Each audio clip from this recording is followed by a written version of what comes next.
Disclaimer: the information provided in this video regarding university scholarships, financial aid, tuition costs, and student immigration policies is intended strictly for educational and entertainment purposes only.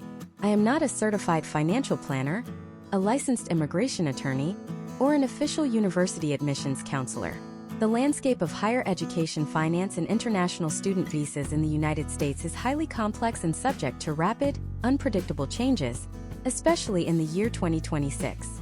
Scholarship criteria, application deadlines, and funding availabilities vary significantly from one institution to another and can be altered by universities without prior notice. Viewers must conduct their own extensive due diligence, verify all facts independently with official university financial aid offices, and consult with qualified professionals before making any financial or educational commitments. The historical trends and case studies discussed in this video do not represent guaranteed outcomes. Individual success in securing financial aid depends on a multitude of personal factors, academic merit, and strategic timing. Proceed with your educational planning responsibly and critically evaluate all information presented. Let me start by painting a very clear, perhaps uncomfortable picture of the current state of higher education in the United States. If you are looking at the sticker price of a four-year degree at a top-tier American university in 2026, you are likely staring down a barrel of over $95,000 per academic year. When you multiply that by 4 years, factoring in the historical trends of tuition inflation, skyrocketing housing costs, mandatory student fees, and essential health insurance required for international students, you are looking at an investment approaching $500,000 for a single bachelor's degree. For the vast majority of international applicants, and indeed for most domestic audiences looking to support international relatives, host students, or advisees, that number is not just daunting, it is completely paralyzing. It is a massive financial wall that abruptly ends the American academic dream for thousands of brilliant, highly qualified minds every single application cycle. But here is the controversial truth that university billing departments rarely advertise on their glossy brochure covers or virtual campus tours. The sticker price is almost never the actual price paid by the most strategic and highly informed applicants. The entire higher education system in the United States is built on a complex, almost invisible architecture of tuition discounting, internal institutional grants, and highly specific merit scholarships that remain largely untapped by the general international applicant pool. I want you to consider the case study of a student we will call Elena. In 2025, Elena applied to a prestigious, highly ranked private research university in the Northeast. Her family's total annual income in their home country was substantially less than what the university charged for just one single semester of room and board. If she had simply submitted her application through the standard Common App portal, without a deep understanding of institutional aid algorithms, her acceptance letter would have been nothing more than an unaffordable piece of paper. Instead, Elena utilized a highly specific, lesser-known financial aid pathway, designed exclusively for international students from emerging markets who demonstrated specific aptitudes in the STEM fields. She did not just get a slight tuition discount. She secured a comprehensive financial package covering full tuition, on-campus housing, textbooks, meal plans, and even a travel stipend to fly back to her home country once a year. She bypassed the standard applicant financial trap because she understood the hidden mechanics of the U.S. scholarship economy. She understood that universities are not merely looking for students to fill classroom seats. They are actively looking to build highly curated, globally diverse cohorts, and they have massive, strategically allocated endowments dedicated specifically to buying that geographic and intellectual diversity. The problem is that most international applicants are completely blind to where these specific funds are located and how to properly position themselves to capture them. They waste months applying for highly competitive, low-yield global micro-scholarships on generic aggregator websites, while completely ignoring the institutional deep pockets sitting right in front of them inside the universities themselves. In this masterclass, I am going to expose that hidden financial architecture. We are going to look at the exact mechanisms that separate the applicants who pay full out-of-pocket prices from those who study essentially for free. The core problem this video solves for you today is the absolute chaos, confusion, and widespread misinformation surrounding financial aid for non-US citizens. If you are an American educator, a high school counselor, a host family trying to help an international student navigate this maze, or if you are the international applicant yourself, you know exactly what I am talking about. You have probably realized by now that the free application for federal student aid, commonly known as the FAFSA, is largely useless for international students. Federal Pell Grants, subsidized federal loans, and federal work-study programs are legally restricted by the U.S. Department of Education to United States citizens and eligible non-citizens, a specific category that generally excludes those studying on F1, J1, or M1 student visas. This sudden realization often leads to widespread panic in the application process. Without federal backing, where does the money come from? The internet is flooded with unhelpful clickbait articles listing the same 5 generic, highly saturated international scholarships where your statistical probability of winning is significantly worse than a lottery ticket. You are told by outdated forums to simply write a compelling essay and hope for the best. That is not a financial strategy, that is dangerous wishful thinking. In this deep dive, we are replacing blind hope with historical data, verifiable institutional policies, and actionable step-by-step methodologies. I am going to break down the highly guarded world of university endowments, private foundational grants, and targeted international merit awards that are fully active and heavily funded right now in 2026. We will deeply dissect the CSS profile, the College Board's notoriously complex and invasive financial aid application, used by hundreds of elite private colleges to award non-federal institutional aid to international students. We will explore the critical, mathematically vital difference between need-blind and need-aware admissions policies for international students, a technical distinction that can literally make or break your entire application strategy and acceptance probability. I will show you how certain universities strategically utilize international scholarships not as acts of charity, but as aggressive global recruitment tools to boost their international rankings, elevate their research output, and enrich their campus demographics. By the end of this comprehensive breakdown, you will no longer be randomly guessing which universities might offer you a few $1,000s in generic aid. You will have a precise, historically backed framework to identify the exact institutions that have both the financial capacity and the strategic desire to fully fund an international student with your specific academic and extracurricular profile. You will understand how to bypass the hyper-competitive external scholarship boards and go straight to the source of the largest financial awards in the United States. This is about taking back control of the narrative and turning an impossible financial hurdle into a meticulously calculated, highly strategic maneuver that maximizes your potential outcomes. Let us dive straight into the absolute most critical concept you must understand before you even look at a single university website in 2026. We are talking about the massive, often misunderstood divide between need-blind and need-aware admissions policies. This single technical distinction dictates the historical trends of who gets funded and who gets rejected. Imagine if you are a brilliant student. You have a perfect GPA, stellar standardized test scores, and extracurriculars that would make an admissions officer weep with joy. You apply to a phenomenal private university in the Midwest. You check the box indicating you need financial aid to attend. Weeks later, you receive a rejection letter. You might think your essay was weak or your scores were not quite high enough. But the reality, based on historical data across thousands of applications, is often much more mechanical. That university was need-aware for international students. This means the admissions committee literally looked at your financial need as a negative weight on your application rubric. Because they did not have the institutional budget to fund your specific financial deficit, they rejected you, despite your absolute academic brilliance.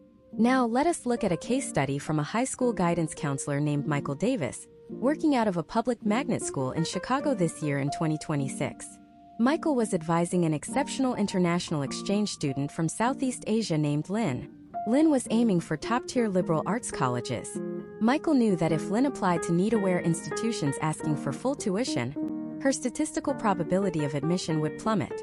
So Michael pivoted her entire strategy toward the holy grail of international student funding. Institutions that are entirely need-blind and meet 100% of demonstrated need for all applicants, regardless of citizenship. There are currently only a very small, highly elite handful of these universities in the United States in 2026. When a university is need-blind for international students, it means the admissions officers evaluating the academic merit of the application are completely locked out of seeing the financial aid application. They make their acceptance decision purely on the intellectual and community value the student brings. Once the student is accepted, the financial aid office takes over and is institutionally mandated to cover whatever financial gap exists between the cost of attendance and what the family can actually afford. This brings us to the mathematical engine of this entire process: the Student Aid Index and the CSS profile. While American citizens are dealing with the FAFSA, international students are almost universally required to submit the CSS profile, administered by the College Board. This is not a simple one-page form. This is a highly invasive, comprehensive forensic audit of your family's entire global financial existence. It asks for currency exchange rates, real estate valuations in your home country, business assets, medical expenses, and even the cost of private schooling for younger siblings. The CSS profile uses a proprietary algorithm to calculate your expected family contribution. Let us say the total cost of attendance at a private university in New York is $90,000 for the 2026 academic year. If the CSS profile algorithm determines your family can only afford $5,000 a year, your demonstrated need is $85,000. If you are accepted to a university that promises to meet 100% of demonstrated need, that university will generate a financial aid package consisting of institutional grants, which is money you do not have to pay back, and perhaps a campus job to cover that exact $85,000 deficit. But here is where the strategy gets incredibly complex, and where potential outcomes diverge wildly. What happens if you are applying to the other 99% of American universities that are need-aware for international students? Are you automatically doomed? Absolutely not. This is where strategic maneuvering becomes essential. Universities that are need-aware have specific, albeit limited, budgets allocated for international financial aid. They are looking to maximize the return on their investment. Imagine if an admissions office has a remaining budget of $100,000 to spend on international diversity. They could offer one full ride to a single student with extreme financial need. Or, they could offer partial scholarships of $25,000 to 4 different international students who have families capable of paying the remaining balance. Historical trends show that many need-aware universities utilize this latter strategy to boost their overall international enrollment numbers. Therefore, if you are an international student who only needs a partial scholarship, say $20,000 a year, your probability of acceptance at a need-aware institution might actually be higher than a student asking for a full ride, because you consume less of their finite international aid budget. You must research the historical average percentage of need met for international students at every single university on your list. If a university is need-aware and historically only meets 50% of demonstrated need for international students, and you require a full ride, applying there is a statistical waste of your time and application fees. You are setting yourself up for an outcome called being gapped, where the university accepts you but offers a financial aid package that leaves you tens of thousands of dollars short, forcing you to take out predatory private loans or decline the offer entirely. A meticulously calculated college list for an international student in 2026 must be heavily weighted toward institutions with massive endowments per capita, clear historical trends of high international aid disbursement, and specific stated policies regarding how they handle non-citizen financial need. You have to treat this research like you are conducting corporate due diligence before a major merger. However, institutional need-based aid is only one half of the equation. It is the defensive strategy. The offensive strategy involves hunting down the massive, high-dollar merit scholarships that are completely entirely disconnected from your family's financial situation. These are the awards based purely on your academic horsepower, your leadership portfolio, and your specific talents. And unlike need-based aid, which is often quietly calculated behind closed doors, merit scholarships are highly publicized, hyper-competitive, and heavily utilized by universities as aggressive recruitment tools. But how do you actually find the ones that are not already saturated with 10,000 other applicants? How do you locate the specific regional awards, the departmental deep pockets, and the elusive full tuition presidential scholarships that completely bypass the CSS profile altogether? In the next segment, we are going completely off the beaten path to uncover the hidden merit scholarship tier list for 2026, revealing the specific university endowments that are actively looking for international talent right now and the exact mechanisms you must use to trigger their attention before the deadlines pass. The reality of the 2026 academic landscape is that top-tier merit scholarships are not randomly distributed lotteries. They are highly calculated strategic investments made by universities functioning essentially as multi-billion-dollar corporations. To understand how to capture this money, you first have to deeply understand where it comes from, which brings us to the architecture of university endowments. An endowment is not a single giant bank account that a university president can spend at will.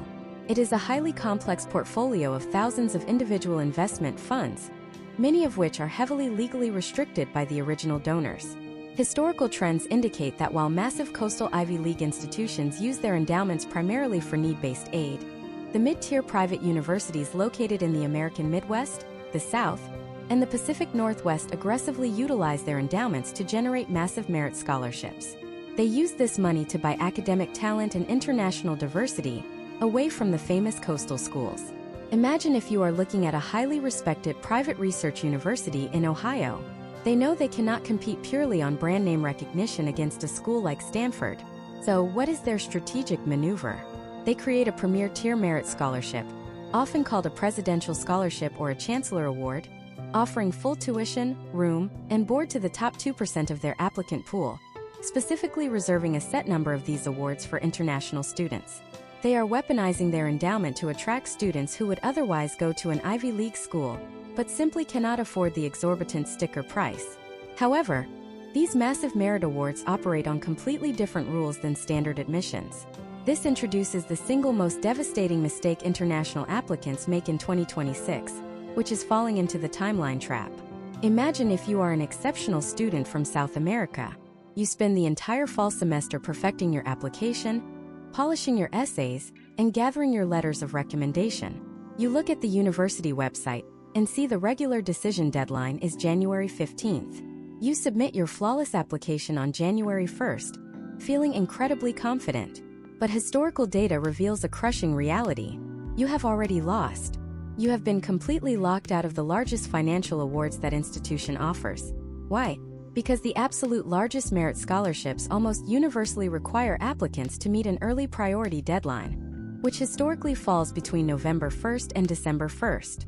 When you submit your application in January, you are entering a pool where the vast majority of the institutional merit budget has already been allocated to the students who applied 2 months earlier. The early applicants captured the presidential scholarships, the global leadership grants, and the massive international diversity awards.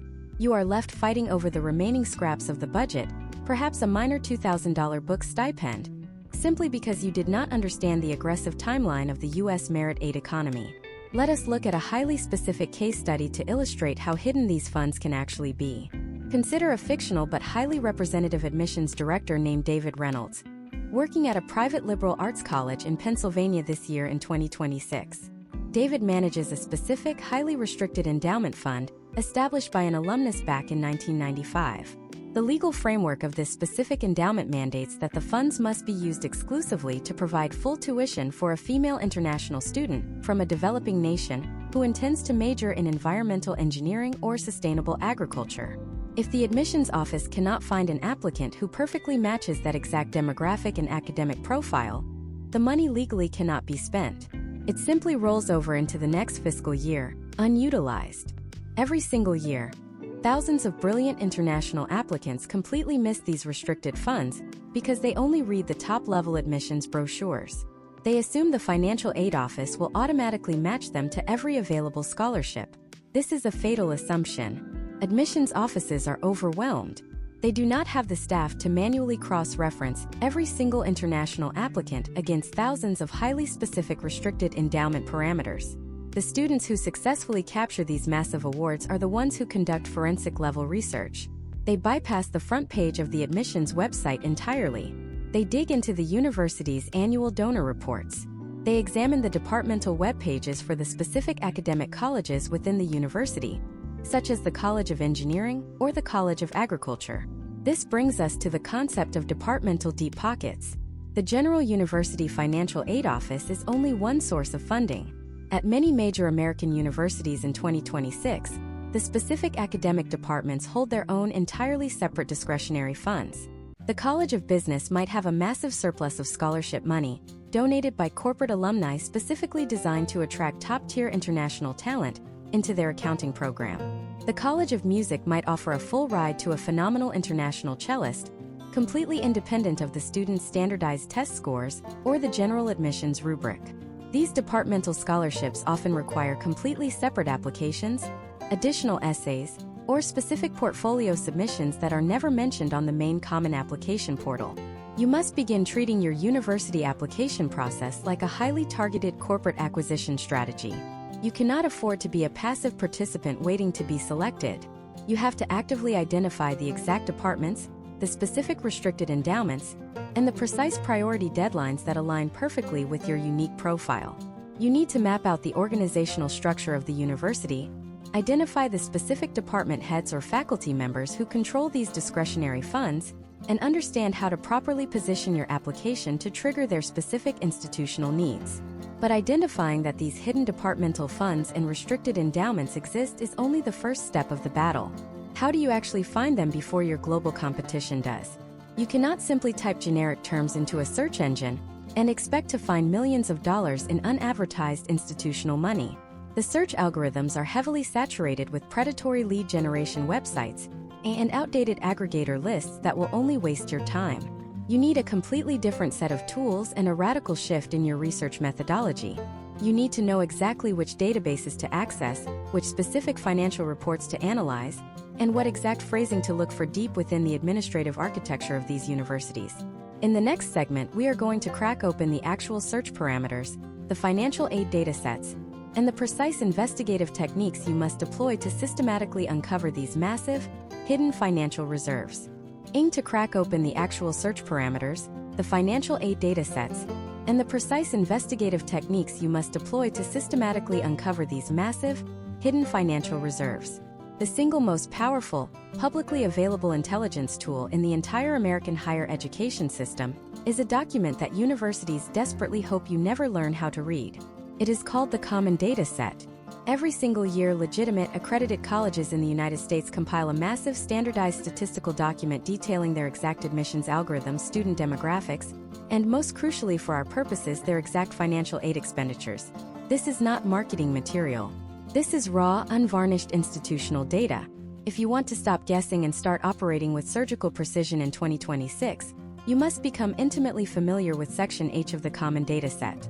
Imagine if you are blindfolded in a maze, and someone suddenly hands you the architectural blueprints. That is what Section H does for international applicants. Most students waste hundreds of dollars on application fees, applying to universities that mathematically have no intention of funding them. But if you navigate to a university's institutional research webpage and download their current common data set, you can bypass the marketing spin entirely. You need to scroll directly to the subsection labeled H6, which explicitly details institutional financial aid awarded to degree-seeking non-resident aliens. This is the legal, bureaucratic term used for international students studying on visas. Let us look at a historical case study involving a highly sought-after private university in Southern California. On their beautifully designed admissions website, they state they welcome global perspectives and offer generous financial assistance. A naive applicant reads that and applies. But a strategic applicant downloads the common data set and looks at line H6. They discover that out of an undergraduate international population of 800 students, exactly 12 received any form of institutional financial aid, and the average award was a mere $4,000. The historical trends encoded in that data instantly reveal that applying to this institution, if you require substantial funding, is a statistical dead end. Conversely, if you pull the common data set for a specific liberal arts college in Maine, line H6 might reveal that out of 150 international students, 140 received institutional aid, with an average award of $65,000. This data transforms your college list from a hopeful wish list into a highly calculated, targeted strike list based on proven financial capacities. But the common data set is merely the foundation of your investigative strategy. To truly uncover the hidden, restricted endowments we discussed previously, we must utilize a technique frequently employed by investigative journalists and specialized educational consultants. We are going to look at the tax returns, because private universities and their associated foundational endowments in the United States operate as nonprofit entities. They are legally required by the Internal Revenue Service to file a Form 990 every single year. These documents are public records, easily searchable through databases like ProPublica Nonprofit Explorer. Consider the operational strategy of Marcus Thorne, a senior financial aid advisor based in Atlanta operating in this current year of 2026. Marcus does not rely on college brochures to find money for his international clients. He pulls the Form 990 of a university's specific fundraising foundation. He navigates straight to Schedule 1, which details grants and other assistance made to organizations, governments, and individuals in the United States. Furthermore, He looks at the specific program service accomplishments detailed in Part 3 of the core document. This is where universities must legally justify their tax-exempt status by listing their major charitable disbursements. Marcus has historically uncovered highly specific, multimillion-dollar scholarship trusts buried in these tax forms that are entirely absent from the university's forward-facing website. He might find a trust specifically established to fund students entering the nursing field from Southeast Asia, or a massive endowment dedicated solely to supporting female international students pursuing advanced degrees in artificial intelligence. Once Marcus identifies these specific trusts on the tax forms, he knows exactly which departmental dean or specific foundation board member to contact directly, completely bypassing the overwhelmed general admissions inbox. This level of forensic research separates the successful candidates from the rejected masses. You must stop acting like a typical high school senior and start operating like an investigative researcher. You need to map out the exact faculty members within your target department. Let us say you intend to study materials engineering. You should not just apply to the university, you need to audit the materials engineering faculty. You must search the databases of the National Science Foundation, the Department of Energy, or major private philanthropic organizations to see which specific professors at that university have recently been awarded massive research grants in 2026. When a professor secures a $5 million grant to research next-generation battery storage, a significant portion of that budget is legally earmarked for research assistants and student researchers. For an international student, securing a position as a funded research assistant is a de facto scholarship that often covers full tuition and provides a monthly living stipend. You do not secure these positions by checking a box on the common application. You secure them by sending a highly targeted, intensely researched cold email directly to that specific professor, demonstrating a deep understanding of their newly funded research project and proving exactly how your specific technical skills can accelerate their laboratory timeline. You are not asking for charity. You are proposing a high-value labor exchange funded by their newly acquired grant money.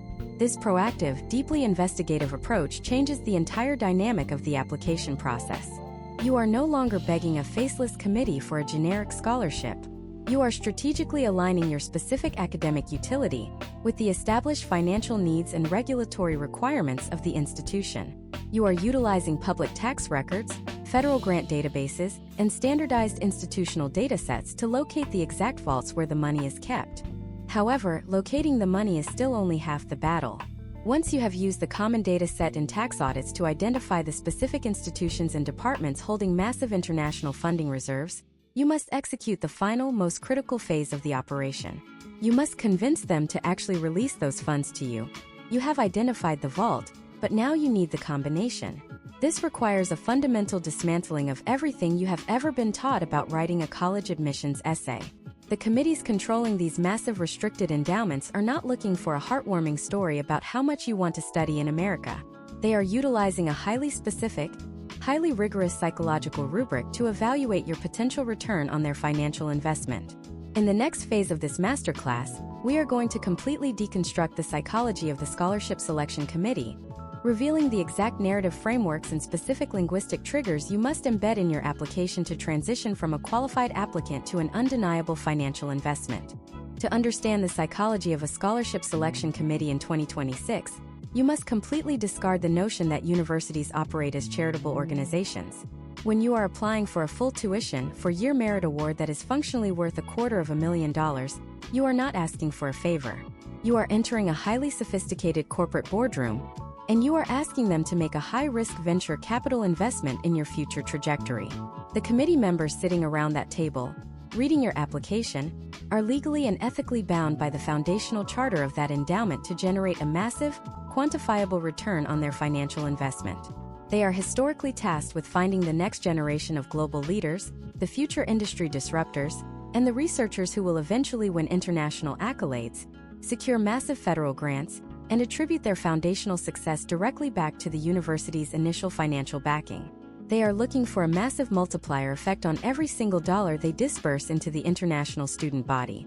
Imagine if you are the director of a private foundation managing a $10 million trust. You are reviewing 2 applications from brilliant international students. Applicant A writes a beautifully poetic essay about how they have always dreamed of coming to America to experience the culture, interact with diverse populations, and receive a world-class education to better their own life. Applicant B writes a strategically structured proposal detailing a highly specific, systemic problem in their home country, outlines a meticulously researched technological or civic solution, and explicitly argues that accessing your university's specific engineering laboratories and your highly influential alumni network is the only viable way they can deploy that solution on a global scale. Applicant A is asking for a personal transformation funded by your endowment. Applicant B is offering a high-yield global impact partnership. Historical trends emphatically prove that applicant B captures the full funding every single time. Let us examine a highly specific case study involving a scholarship committee director named Sarah Jenkins, who oversees the largest international merit endowment at a major Tier 1 research university in Texas right now in 2026. Every November, Sarah and her team process thousands of essays for a highly coveted, fully funded global leadership scholarship.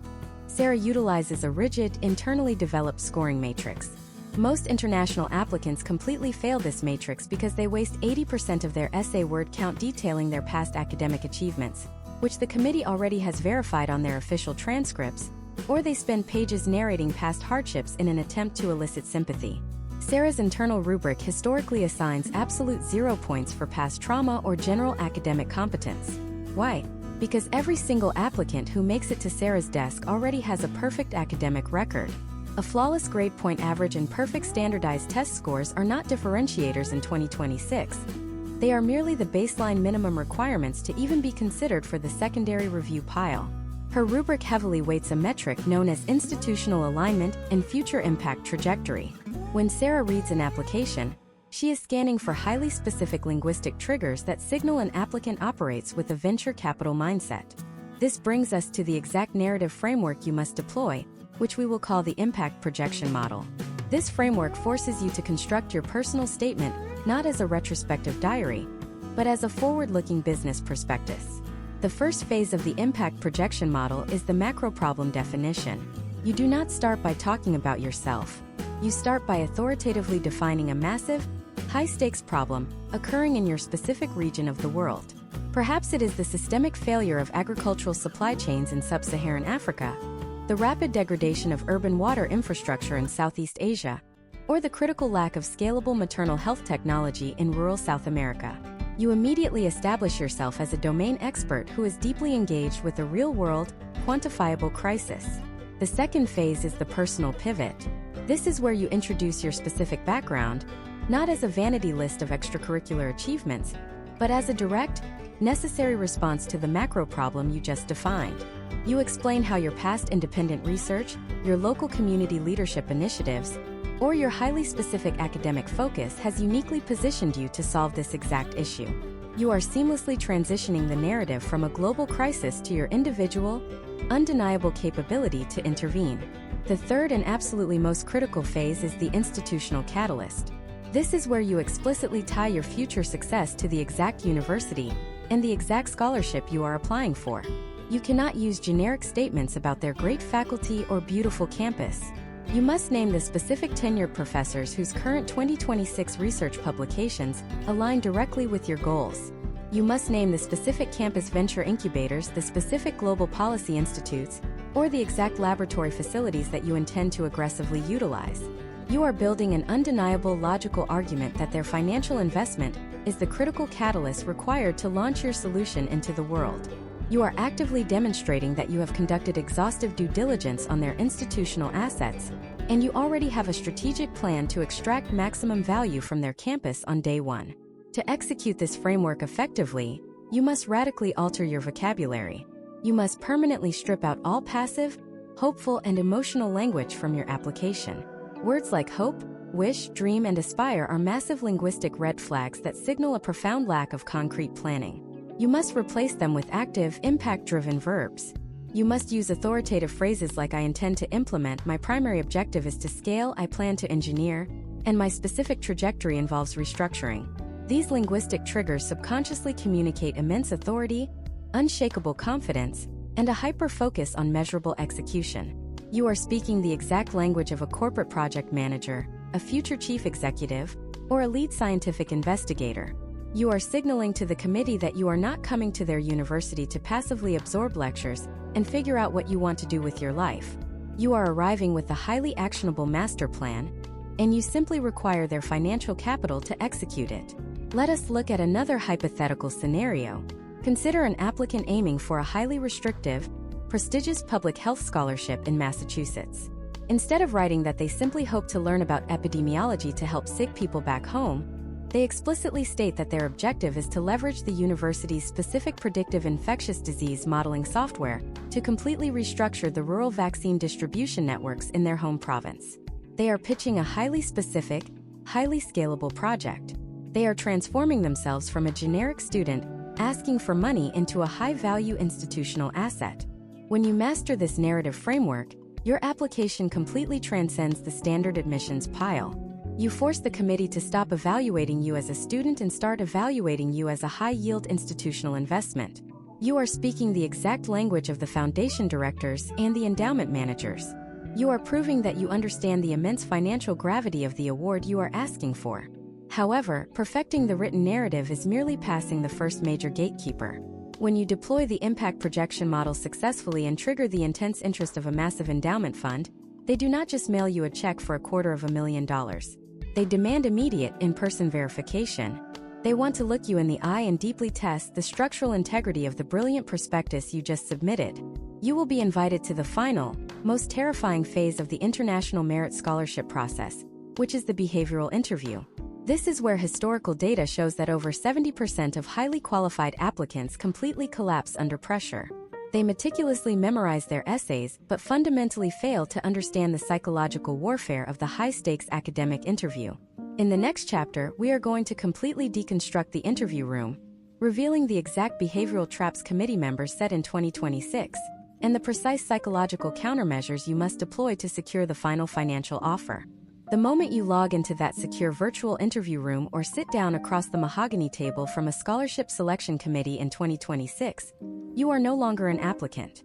You are a highly scrutinized asset undergoing a rigorous due diligence audit.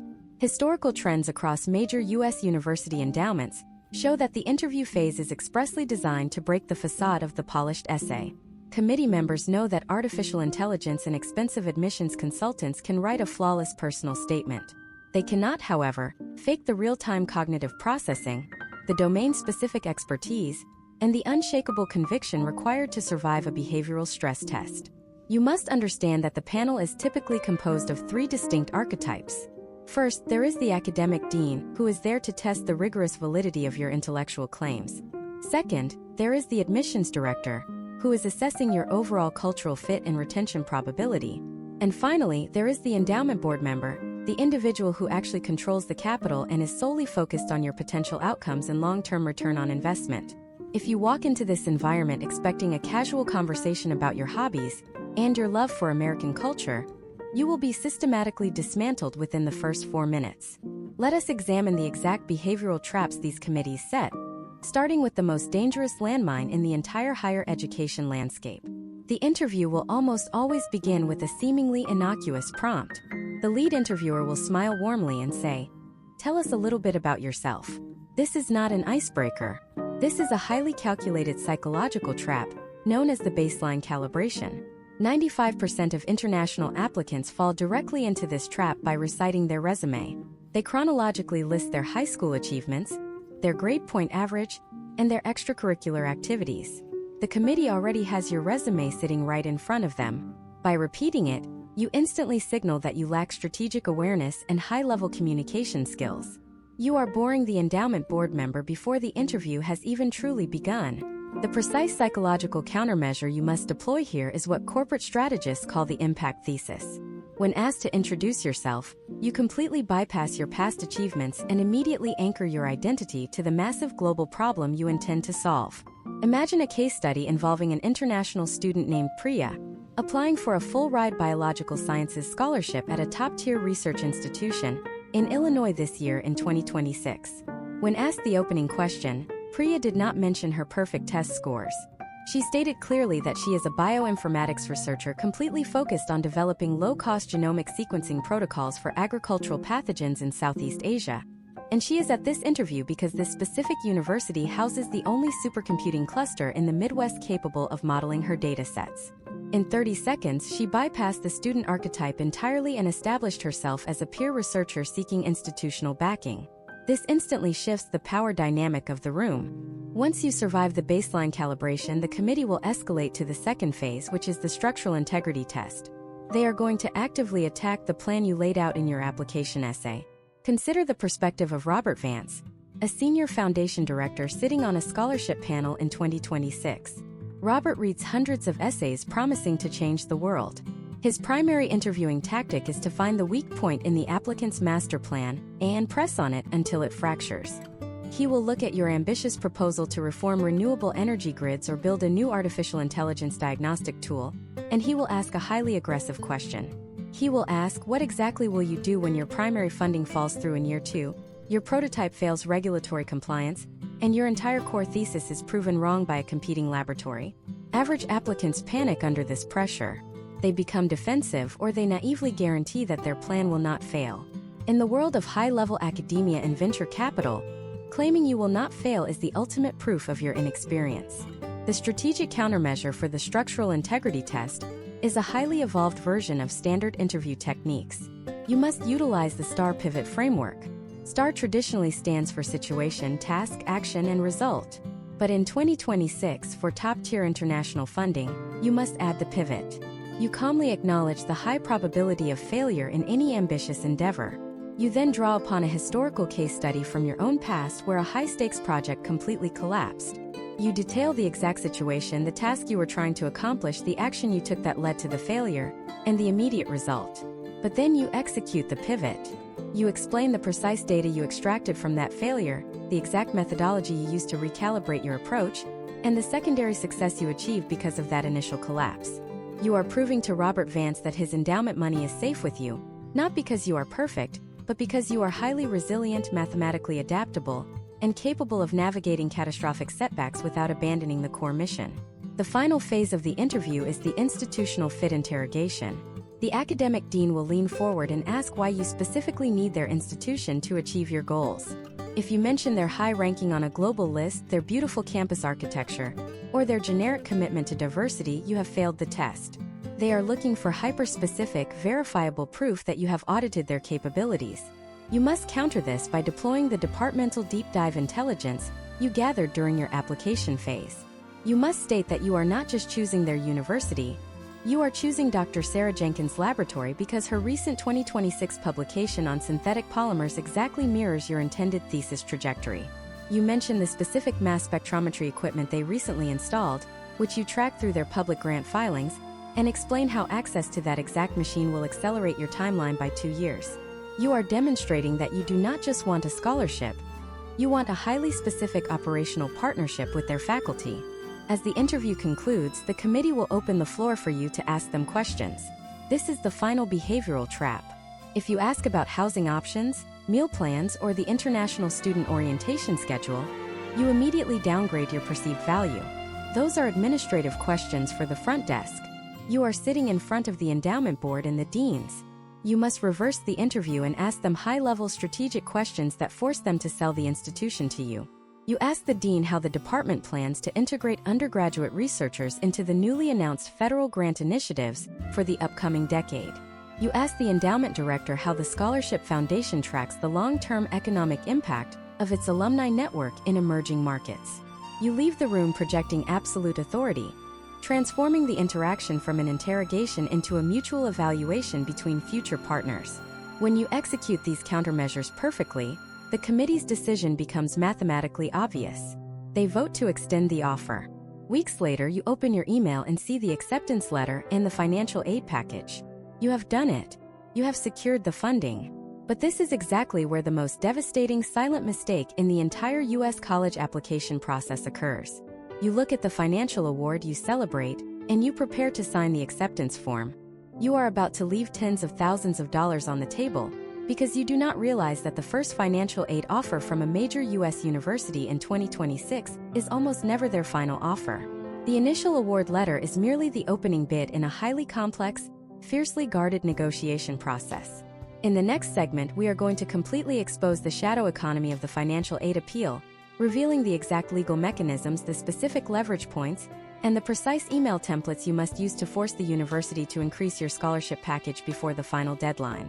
The financial aid award letter you receive in the spring of 2026 is almost never a final, non-negotiable decree. You must fundamentally restructure your understanding of this document. It is not a gift. It is the opening bid in a high-stakes corporate acquisition. Universities in the United States operate in a hyper-competitive free market, and they anticipate that top-tier international talent will be cross-shopping their financial offers against rival institutions. The admissions office and the financial aid office maintain specialized reserve accounts, often referred to as yield protection funds or discretionary appeal budgets, specifically designed to be deployed in the final weeks before the national commitment deadline. They hold this capital back during the initial round of awards. If you simply accept their first offer, you are voluntarily leaving this reserved capital untouched. To access these reserves, you must initiate a formal process known within the industry as a professional judgment review, commonly called an appeal. Most international students assume appeals are only for domestic students or for those who have suffered a catastrophic family emergency. This is a massive misconception. While a severe shift in family circumstances is certainly grounds for an appeal, historical trends reveal that strategic leverage and documented market shifts are equally effective tools for international applicants. You are not begging the committee for more money. You are submitting a highly professional, data-driven petition that provides the financial aid officers with the exact bureaucratic justification they require to legally override their initial algorithmic calculation and unlock additional institutional funds. Let us look at a highly specific case study involving a fictional admissions director named Jonathan Mercer, operating at a prestigious private university in Boston right now in 2026. Jonathan has an institutional mandate to protect his university's yield rate. The yield rate is the percentage of admitted students who actually enroll, and it is a critical metric that directly impacts the university's national ranking and bond credit rating. When an accepted international student declines an offer because of a financial gap, Jonathan's yield rate drops. Jonathan wants to close that gap, but he needs a paper trail to justify releasing more money. Imagine if an international student from Colombia, whom we will call Mateo, receives an initial package from Jonathan's university covering $30,000 of the $90,000 total cost of attendance. Mateo's family can only afford $45,000, leaving a definitive $15,000 deficit. Mateo also received an acceptance letter from a similarly ranked rival institution in Chicago, offering him $42,000 in aid. If Mateo simply emails Jonathan and says the Boston school is too expensive, Jonathan will likely do nothing. However, Mateo executes a targeted leverage strategy. He sends a highly formal appeal letter to Jonathan's office. The structure of this appeal is critical. You must never approach this with an entitled or demanding tone. The communication must be excessively gracious, intensely collaborative, and strictly factual. The first phase of the appeal is the anchor of commitment. Mateo begins by explicitly stating that the Boston University remains his absolute first choice. He must communicate that if the financial barrier is removed, his enrollment is a certainty. This tells Jonathan that investing more money in Mateo is a guaranteed win for his yield rate. The second phase is the introduction of leverage. Mateo politely informs Jonathan that he has received a more competitive financial package from the rival institution in Chicago. He does not boast. He frames it as a difficult family dilemma. He attaches the official award letter from the Chicago University as undeniable documentary evidence. You must always provide documentation. Without the competing official letter, your claim is viewed as a bluff. By introducing the rival offer, Mateo has triggered the competitive instinct of the institution. Universities rigorously track their win-loss ratio against peer schools. Jonathan does not want to lose a high-value international STEM asset to a direct competitor over a marginal sum of money. The third phase is the macroeconomic realignment. This is particularly crucial for international students in 2026. The initial financial aid calculation was likely based on the CSS profile submitted months earlier, in the fall of 2025. Between the submission date and the award date, global markets fluctuate. Mateo provides a concise, mathematically precise breakdown showing that his home country's currency has devalued by 8% against the United States dollar over the last 6 months. This macroeconomic shift means his family's expected contribution, when converted to USD, has drastically decreased. He provides links to official historical exchange rate charts. This gives the Financial Aid Office an entirely separate, mathematically unassailable reason to adjust his award. The final phase is the precise asymmetric ask. You must never ask a financial aid office for more money. That phrase is entirely too vague and forces the committee to guess what you need. You must ask for a highly specific, mathematically calculated dollar amount. Mateo does not ask for more help.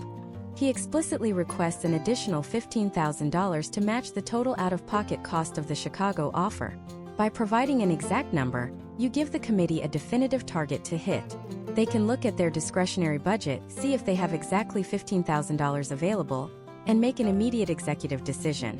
When you combine the anchor of commitment, the undeniable proof of a competing offer, the reality of macroeconomic realignment, and a precise asymmetric ask, you transform a standard appeal into an irresistible corporate proposition. Historical data shows that this specific framework has a massive probability of forcing a second review by the Senior Financial Aid Committee.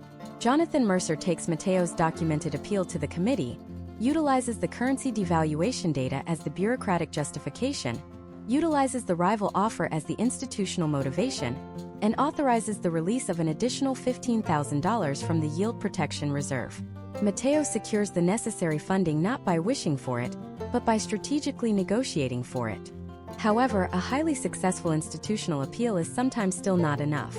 Even after you maximize the university's internal endowment funds, extract every possible dollar from departmental discretionary budgets, and successfully negotiate the final award letter, you might still face a lingering financial gap of $5,000 or $10,000. Or perhaps you are targeting professional degrees, medical schools, or highly specialized master's programs where institutional aid for international students is historically virtually non-existent. When the university's internal vaults are completely exhausted, you must pivot your strategy outward.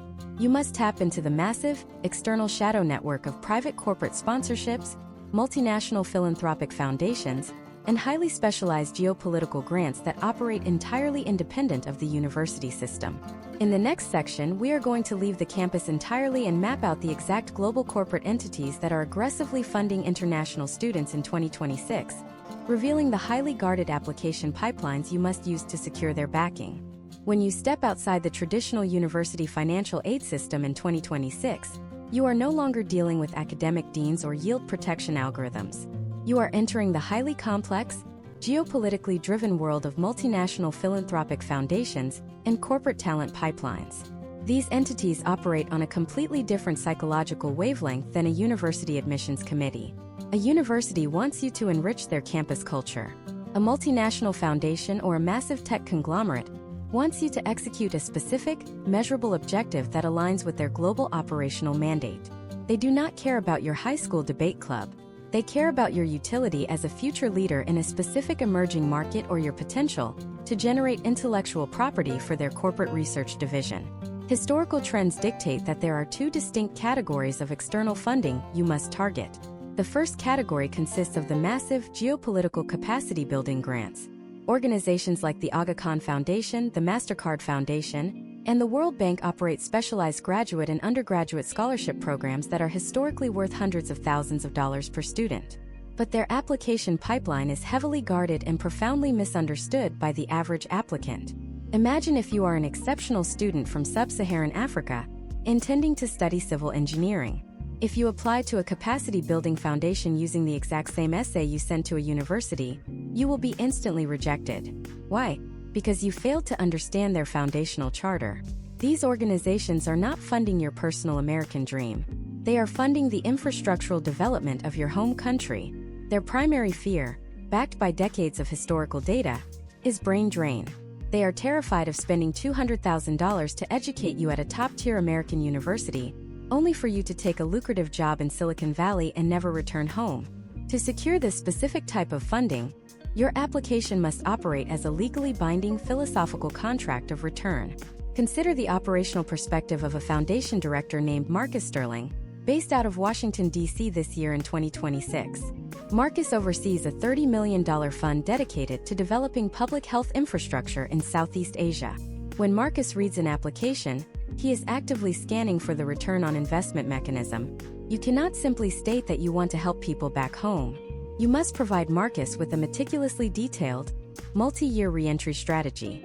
You must name the specific non-governmental organizations, the exact local government ministries, or the precise regional hospital networks in your home country that you intend to partner with immediately upon graduating from your U.S. institution. You must demonstrate that your U.S. education is merely a temporary, strategic extraction of knowledge that will be aggressively deployed back into the regional ecosystem Marcus is mandated to improve. You transform yourself from a flight risk into a heavily vetted, on-the-ground operative for their philanthropic mission. The second category of external funding is the Corporate Talent Acquisition Scholarship. In 2026, major American corporations in the biotechnology, artificial intelligence, and renewable energy sectors are facing a massive domestic talent shortage. To bypass the chaotic and highly restrictive H-1B visa lottery system, these corporations are pushing their recruitment pipelines earlier and earlier into the academic timeline. They are establishing massive, heavily funded corporate scholarships specifically for international students on F-1 visas who are studying in STEM fields. These are not charitable donations. They are preemptive corporate acquisitions. Let us look at a case study involving a senior technical recruiter named Sarah Jenkins, working for a major semiconductor manufacturing firm in Texas in 2026. Sarah has a multi-million-dollar scholarship budget, but she does not advertise it on generic scholarship websites. She deploys this capital strategically through highly specific professional organizations, such as the Society of Women Engineers or the National Society of Black Engineers, as well as through direct partnerships with specific university engineering departments. She is looking for international students who demonstrate extreme technical proficiency in highly specialized subfields, like advanced materials science or quantum computing architecture. If you want to access Sarah's corporate funding, you have to bypass the University Financial Aid Office entirely and attack the corporate recruitment pipeline. You must begin treating your scholarship search like a high-level executive job hunt. You do not write an essay about your childhood. You write a highly technical executive summary of your current research capabilities. You build a public portfolio on platforms like GitHub or specialized academic research portals, showcasing your ability to solve the exact technical bottlenecks Sarah's corporation is currently facing. You actively seek out the corporate recruiters who manage these specific university relations programs on professional networking platforms, and you send them highly targeted, value-driven communications that pitch your academic trajectory as a solution to their future hiring needs. When you secure a corporate scholarship, the potential outcomes extend far beyond just tuition money. These agreements historically include guaranteed, highly paid summer internships at the corporate headquarters, direct mentorship from senior executives, and a highly streamlined preferential pathway to post-graduation employment, utilizing the STEM optional practical training extension. You are essentially securing your entire financial and professional future in the United States before you even step foot on campus for your freshman year. However, navigating the application architecture for both geopolitical foundations and corporate sponsorships requires a mastery of secondary documentation.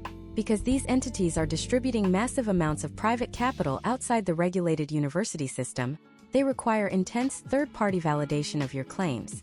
This means your letters of recommendation can no longer be generic letters from your high school math teacher saying you are a good student. They must be hyper-strategic endorsements from regional leaders, industry professionals, or prominent researchers who can definitively vouch for your capacity to execute the massive proposals you have laid out in your application. You must manage your recommenders like a political campaign manager, providing them with the exact talking points, the specific data sets, and the precise narrative angles they must include in their letters to validate your overarching strategic thesis. If you successfully execute this dual strategy, fully exhausting the university's internal endowments and securing massive external backing from a multinational foundation or a corporate sponsor, you will achieve the ultimate goal. You will have a fully funded, comprehensive financial package to attend a top-tier university in the United States. You have solved the money problem, but right as you prepare to celebrate, you are about to face an entirely different, arguably more terrifying obstacle. You have the acceptance letter and you have the money, but none of it matters if you cannot physically enter the country. The final boss of the international student journey is not the admissions officer or the endowment director. It is the highly trained, heavily scrutinized consular officer sitting behind bulletproof glass at the U.S. Embassy. In the next chapter, we are going to completely deconstruct the grueling F1 visa interview, revealing the exact psychological traps consular officers use in 2026 to deny fully funded students under Section 214B, and the precise, counterintuitive strategies you must deploy to prove you are not an immigration risk. The physical environment of a United States embassy or consulate in 2026 is intentionally designed to be intimidating. You are not walking into an academic advisory meeting. You are walking into a high-security federal facility. You will stand in a crowded room, step up to a thick pane of bulletproof glass, and speak through a distorted microphone to a highly trained consular officer who has exactly 90 to 120 seconds to determine the trajectory of your entire future. Before you even open your mouth to say hello, you are already operating at a severe legal disadvantage. Under United States immigration law, specifically Section 214B of the Immigration and Nationality Act, every single consular officer is legally mandated to presume that you are an intending immigrant. This means the default legal position of the United States government is that you plan to use your F1 student visa to enter the country, abandon your studies, and illegally overstay your visa to live and work in America permanently. The burden of proof rests entirely on your shoulders to dislodge that legal presumption. You must actively prove, beyond a shadow of a doubt, that you have compelling, unbreakable ties to your home country that will absolutely force you to leave the United States the moment your academic program concludes. This brings us to the devastating paradox of the fully funded international student. Imagine if you have flawlessly executed everything we have discussed in this masterclass. You secured a massive $200,000 full-ride merit scholarship to a prestigious American university. You have the official I-20 document proving your tuition, room, and board are entirely covered by the institution. You walk up to the consular window expecting the officer to be incredibly impressed by your academic brilliance and your massive financial backing. Instead, the officer looks at your I-20 and sees a massive red flag. From the perspective of border security and historical immigration trends, a fully funded student can actually represent a significantly higher flight risk than a student whose family is paying out of pocket. If your family is liquidating local assets, taking out massive regional loans, and heavily investing their own capital into your education, they represent a strong economic anchor pulling you back home. But if an American endowment fund is paying for your entire existence, the officer might conclude that you have absolutely no financial skin in the game back home. You have no economic gravity anchoring you to your origin country. If you do not anticipate this specific psychological assessment, your full-ride scholarship will actually become the exact weapon they use to deny your visa. Let us examine a critical case study involving a fictional consular officer named Thomas Vance, conducting F1 visa interviews in London this year in 2026. Officer Vance has an acceptance rate to maintain, but he also utilizes advanced, real-time data analytics provided by the DS-160 application system. The DS-160 is the digital form you fill out weeks before your interview. The State Department algorithm pre-screens your answers and flags specific profiles for high-level scrutiny before you even arrive at the embassy. When an applicant named Leo steps up to the window, Officer Vance sees that Leo has a full scholarship for a Master of Computer Science in California. Officer Vance deploys the first, most common behavioral trap. He asks, "Why do you want to study in the United States?" This is not a casual icebreaker. This is a lethal psychological snare known as the American Dream Trap. Leo answers by stating that the United States has the best technology industry in the world, the greatest universities, and he wants to learn from the best to build a great career. Officer Vance immediately types a code into his terminal and hands Leo a generic sheet of paper stating his visa has been denied under Section 214B. Why did Leo fail? Because he just enthusiastically praised the American economy and explicitly stated he wants to build a career in the proximity of the U.S. tech industry. He subconsciously confirmed his immigrant intent. To survive the American Dream Trap, you must deploy a highly counterintuitive narrative strategy known as strategic extraction. When the officer asks why you want to study in the U.S., you must completely avoid praising the American lifestyle, the general U.S. economy, or the broad American job market. You must frame your entire academic journey as a surgical, temporary extraction of highly specific intellectual property that you cannot acquire anywhere else. Your answer should sound something like this. You state that you are not going to the U.S. for the general experience. You are going specifically to access Dr. Evelyn Carter's 2026 research laboratory at this exact university because her proprietary methodology for training localized language models is the only technological framework that can solve the specific vernacular data bottlenecks currently plaguing the digital infrastructure in your home city. You establish that America is simply a temporary academic tool, a specialized facility you must utilize before immediately returning home to deploy the extracted knowledge. You do not want to stay, you merely want to use their equipment and leave. Once you neutralize the first trap, the officer will immediately pivot to the second, more aggressive phase of the interrogation, which is the post-graduation ambiguity test. Officer Vance will look you directly in the eye and ask, "What are your exact plans after you graduate in 4 years?" If you give a vague, hopeful answer such as saying you will see what opportunities arise, or you might look for an optional practical training internship, you will be denied.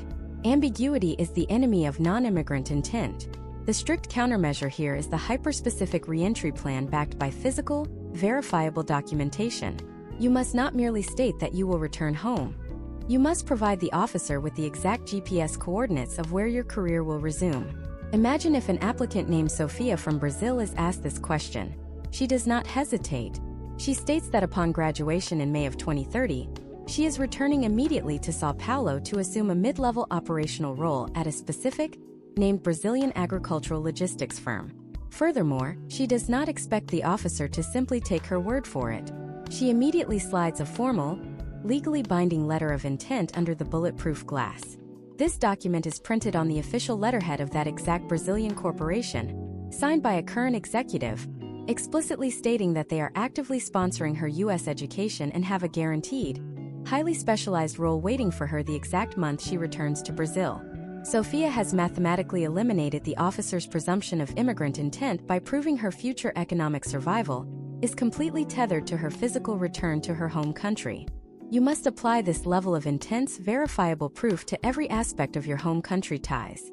Do not bring generic bank statements showing a sudden, large deposit of cash from a relative. Consular officers undergo extensive forensic training to spot artificially inflated bank accounts used purely for visa interviews. You must bring historical, multi-year tax returns from your family business.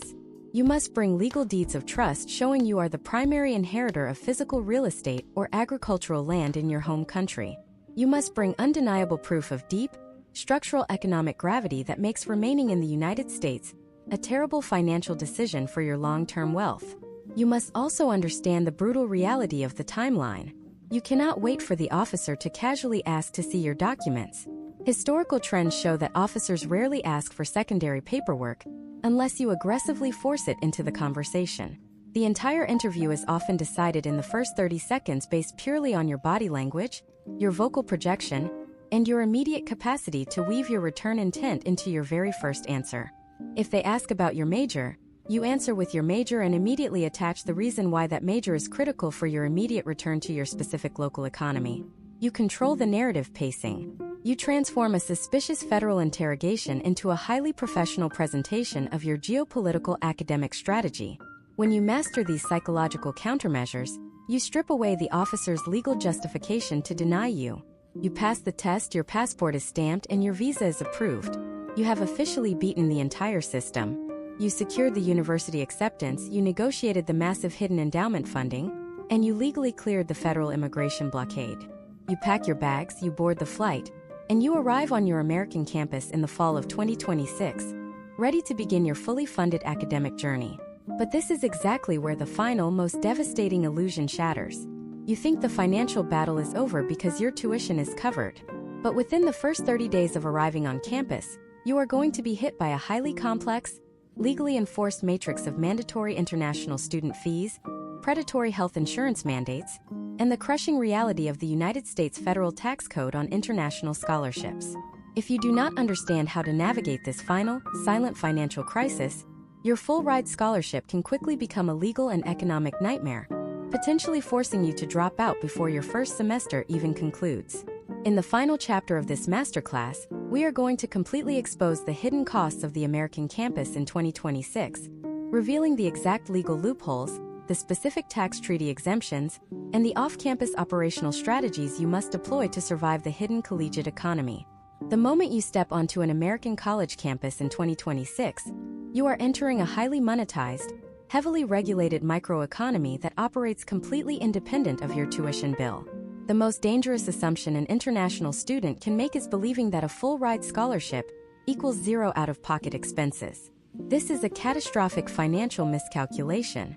We must begin by dissecting the absolute largest hidden financial trap waiting for you during your freshman year, which is the United States Federal Tax Code. The Internal Revenue Service does not view your massive university endowment award as a singular, tax-exempt charitable gift. They legally bifurcate your scholarship into two highly distinct categories. The portion of your scholarship that pays directly for your academic tuition, your mandatory textbooks, and your course-specific laboratory fees is considered a qualified educational expense. This money is entirely tax-free. However, the portion of your massive scholarship that pays for your on-campus housing, your university meal plan, and any travel stipends is legally classified by the IRS as non-qualified taxable income. Imagine if you are an international student we will call Hassan, arriving at a prestigious private university in the Pacific Northwest. Hassan won a comprehensive full-ride scholarship. His tuition is $60,000, which is tax-free, but his room and board is $25,000. Under U.S. tax law in 2026, Hassan now legally owes federal income tax on that $25,000, despite the fact that he never actually saw the money and it was transferred internally from the endowment directly to the housing department. Furthermore, the University Payroll Office is legally mandated by the federal government to preemptively withhold 14% of that taxable scholarship amount to ensure the IRS gets paid. If Hassan does not understand this administrative mechanism, he will suddenly find his student account severely overdrawn, and the university will place a financial hold on his course registration for his second semester because he owes thousands of dollars in unexpected tax withholdings. The primary countermeasure to this federal tax trap is understanding international tax treaties. The United States currently holds active, legally binding income tax treaties with roughly 65 global nations. Historical data reveals that thousands of international students pay massive amounts of unnecessary federal taxes simply because they fail to submit the correct bureaucratic paperwork to claim their treaty exemption. If Hassan is from a treaty nation, he must immediately march into the university payroll office during his first week of orientation and file a Form W-8-BEN, alongside specific tax treaty documentation, to legally halt the 14% automatic withholding. He must then utilize highly specialized non-resident tax preparation software, such as Glacier Tax Prep or SpringTax, in the spring semester to officially file his Form 1040-NR and legally shield his room and board scholarship from the federal government. You must treat your tax compliance with the exact same ruthless precision you applied to your admissions essays. Once you have navigated the federal tax blockade, you must immediately address the second most expensive hidden cost on the American campus, which is the mandatory institutional health insurance premium. In the United States, healthcare is entirely privatized and catastrophically expensive. Therefore, every single accredited university legally mandates that all enrolled students carry high-limit medical insurance.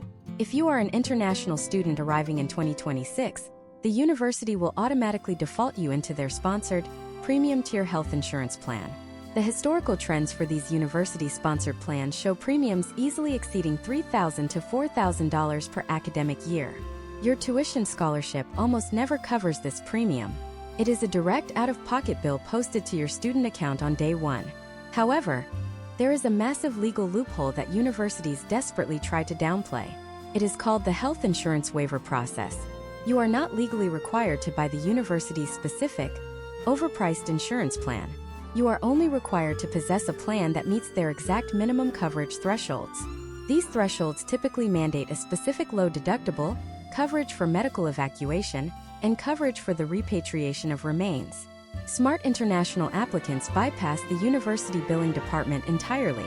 They venture into the private health insurance market and purchase ACA-compliant, third-party international student insurance plans from specialized providers.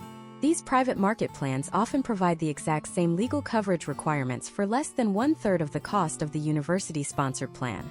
You purchase the private plan for $800, you submit the digital waiver form to the University Health Center, and you instantly delete a $3,000 hidden fee from your annual budget. Even after you solve the tax crisis and bypass the healthcare monopoly, you will still face a relentless barrage of mandatory structural campus fees.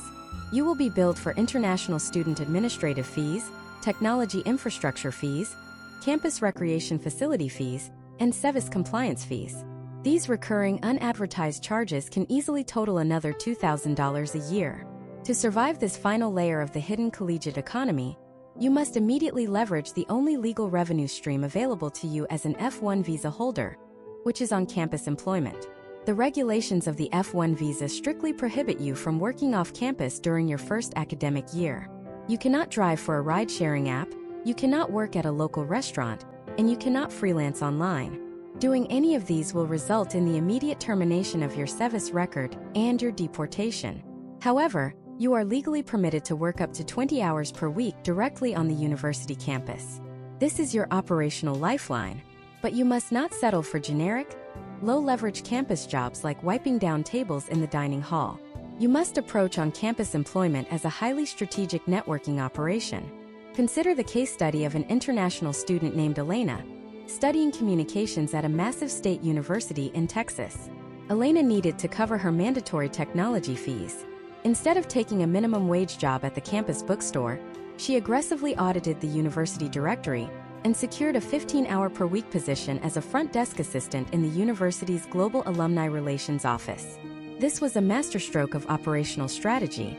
She was not just earning an hourly wage to pay her hidden fees, she was actively placing herself at the exact epicenter of the university's high-net-worth donor network. By working in that specific office, Elena gained direct access to the contact information and visiting schedules of massive corporate CEOs and international philanthropists who regularly visited the campus. She converted a basic hourly campus job into a 4-year, high-level corporate networking campaign. Furthermore, securing any on-campus job provides you with the official departmental offer letter required to apply for a United States Social Security number.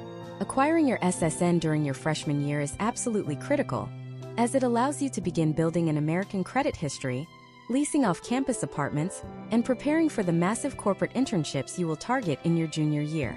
You have now mastered the entire architecture of the international student financial landscape.